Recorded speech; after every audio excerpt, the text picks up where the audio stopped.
నా పేరు రామ్మోహన్, ఎస్ఎఫ్ఐ ఆంధ్రప్రదేశ్ రాష్ట్ర అధ్యక్షులు. కాకినాడ ఎస్ఎఫ్ఐ 30వ జిల్లా మహాసభలు పిఠాపురం పట్టణ కేంద్రంలో నిన్న ఈ రోజు నిర్వహించుకోవడం జరుగుతూ ఉంది. ఇది ఒక ప్రతిష్టాత్మకమైన మహాసభ. ఈ మహాసభలో ఈ జిల్లాలో ఉన్న విద్యారంగ సమస్యల కోసం చర్చించి ఈ సమస్యల పైన భవిష్యత్తులో పనిచేయడం కోసం నూతన నాయకత్వాన్ని ఎన్నుకోవడంతో పాటు కార్యాచరణ రూపొందించుకోవడం కోసం ఈ మహాసభ జరుగుతూ ఉంది.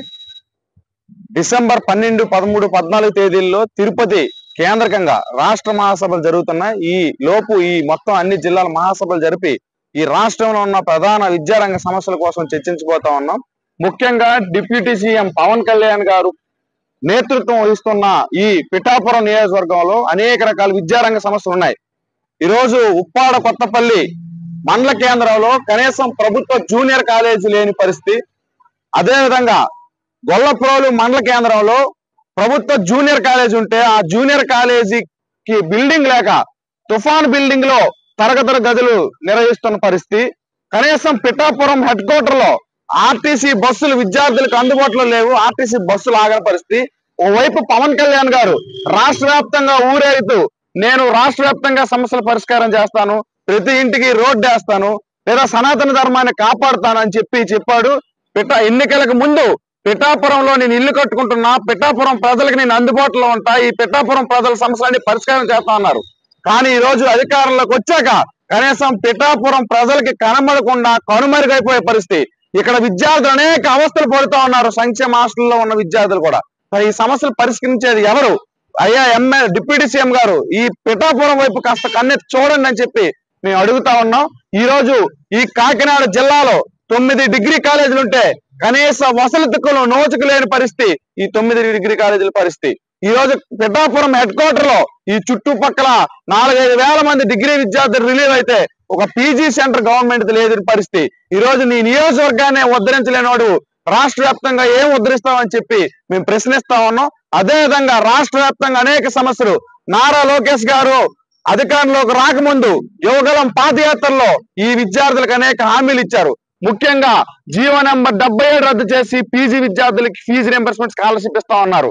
మెడికల్ కాలేజీల్ని 107, 108 జీవోలు రద్దు చేసి ప్రభుత్వ పరంలోనే ఉంచుతా ఉన్నారు.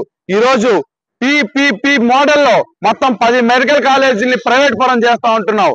అదే విధంగా ఈ రోజు స్కూల్స్ మూసివేత ఆపుతా అన్నావు. నువ్వు అధికారంలోకి వచ్చాక 2000 స్కూల్స్ మూసివేత కార్యక్రమం చేపడుతున్నావు. అదే విధంగా ఈరోజు సంక్షేమ హాస్టల్ విద్యార్థులకి అండగా ఉంటున్నావు. ఈ రోజు సంక్షేమ హాస్టల్ విద్యార్థులు కనీసం మెచ్చార్జీలు లేక అవస్థలు పడుతూ ఉన్నారు. సొంత బిల్డింగ్ లేక అవస్థలు పడుతున్నారు. ఈ వింటర్ సీజన్ లో కనీసం దోమతెరలు లేక విష జ్వరాన్ని బారిన పడుతున్నారు. పార్వతీపురం మన్యం జిల్లా ఏజెన్సీలో పాడేరు జిల్లాలో ఇప్పటికే 8 మంది గిరిజన విద్యార్థులు మరణించారు. గిరిజన శాఖ మంత్రి కనీసం కన్నెత్తి కూడా చూడటం లేదు. రాష్ట్ర ప్రభుత్వం పట్టించుకోవడం లేదు. ఖచ్చితంగా ఈ సమస్యలు అన్నింటిపైన ఎస్ఎఫ్ఐ పోరాడుతుంది. ఈ రాష్ట్రంలో ఫీజు రీంబర్స్మెంట్ స్కాలర్షిప్ 6,400 కోట్ల పెండింగ్ లో ఉంది. దీన్ని రిలీజ్ చేయాలంటే విడతల వారి అంటావు, ప్రైవేట్ మేనేజ్మెంట్లు భయపెడతావు, కానీ విద్యార్థుల సమస్య పరిష్కారం చేయవు. ఈ సమస్యలన్నీ పరిష్కారం అయ్యే వరకు ఎస్ఎఫ్ఐ ఖచ్చితంగా పోరాడుతుంది. ప్రభుత్వానికి తగిన బుద్ధి చెప్తుందని చెప్పి రాష్ట్ర వ్యాప్తంగా తల్లికి వందనం పథకం ఈ రాష్ట్రంలో ఎంతమంది విద్యార్థులు ఉంటే అంతమందికి ఇస్తామని చెప్పి ఎన్నికల హామీల్లో కూటమి ప్రభుత్వం చెప్పింది. ఎన్నికల హామీలు ఇచ్చిన ప్రభుత్వం మొదటి ఏడాది మొత్తం తల్లికి వందనం పథకాన్ని పూర్తిగా లేపేసింది. రెండో ఏడాది ఈరోజు 67 లక్షల మందికి లబ్ధిదారులకు మేము ఇచ్చామని చెప్పారు. ముందు ఎన్నికల్లో ఎంతమంది ఉంటే అంతమందికి ఇస్తామని చెప్పి ఫీజు రింబర్స్మెంట్ వస్తే తల్లికి వందనం ఇవ్వము అని చెప్పి మళ్ళీ షరతులు పెట్టారు. ఈరోజు కరెంటు బిల్లు అవి అన్ని అనేక షరతులు పెట్టారు. అయినా ఈ రాష్ట్రంలో మా ఎస్ఎఫ్ఐగా చేసిన సర్వే ప్రకారం 40% మంది విద్యార్థులకి ఇంకా తల్లికి వందనం అందలేదనేది మా అభిప్రాయం. ఎందుకంటే ఈరోజు మేము ఎక్కడికి వెళ్ళి మాట్లాడినా ఎంతమందికి తల్లికి వందనం అందలేదంటే ఆ తరగతి గదిలో 40% మంది విద్యార్థులు చేతులెత్తే పరిస్థితి. ఈ రోజు ఇంత అస్పష్టంగా ఉన్న ప్రభుత్వం పత్రికల్లో టీవీల్లో విపరీతంగా 67 లక్షల మందికి మేము లబ్ధిదారులకు చేకూర్చామని చెప్పి ఆర్భాటంగా ప్రచారం చేసుకుంటుంది. పడిన విద్యార్థులు కూడా 5,000 నుంచి 13,000 మందిలో పడ్డాయి. ఈ రోజు ఎన్నికల్లో 15,000 ఎంతమందికి ఉంటే అంతమందికి ఇస్తామని చెప్పారు. ఈ రోజు ఆ హామీని గంగలో కలిపి 13,000 ఇచ్చారు. 13,000 కూడా పూర్తి స్థాయిలో ఇచ్చే పరిస్థితి లేదు. ఫలితంగా ఈ రోజు తల్లికి వందనం మీదే ఆధారపడి చదువుతున్న విద్యార్థుల తల్లిదండ్రులు అనేక ఇబ్బందులు పడుతున్నారు. తల్లికి వందనం పడలేక ఈ రోజు ప్రైవేటు కార్పొరేట్ విద్యా సంస్థల్లో చదువుతున్న తల్లిదండ్రులు ఫీజులు కట్టలేక అనేక అవస్థలు పడుతున్న పరిస్థితి చూస్తున్నాం. ఇప్పటికే ఈ సమస్య మీద అనేక రకాల పోరాటాలు చేశాం. ముఖ్యమంత్రి గారు మంచి ఆలోచన చేశారు, స్టూడెంట్ మాక్ అసెంబ్లీ నిర్వహించడం. ఇదే చంద్రబాబు నాయుడు గారు 2004లో విద్యార్థులకి విద్యార్థి సంఘ ఎలక్షన్స్ ని రద్దు చేశారు. ఈరోజు ముఖ్యమంత్రి గారు నిర్వహించిన స్టూడెంట్ మాక్ అసెంబ్లీలో ఈ రోజు ఉన్న రాజకీయ నాయకుల కంటే ఈ రోజు చాలా స్పష్టంగా ఈ రాష్ట్రంలో ఉన్న అనేక రకాల సమస్యలు అక్కడ విద్యార్థులు చర్చించారు.